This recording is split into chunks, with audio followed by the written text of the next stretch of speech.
இன்றைக்கி நம்ம பஞ்சாபி ஸ்டைல் பிண்டி மசாலா செய்ய போகிறோம். இது டிஃபனுக்கு மட்டும் இல்லை, சாதத்தில் கலந்து சாப்பிட்றதுக்கே செம்ம டேஸ்ட்டாக இருக்கும்.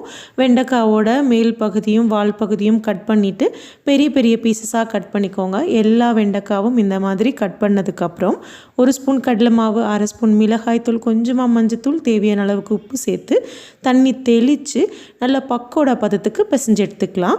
இது நம்ம பொரிச்சும் எடுக்கலாம். அப்படி இல்லைன்னா நான் செய்கிற மாதிரி 2 ஸ்பூன் எண்ணெயில் அப்படியே வதக்கி எடுத்துக்கோங்க.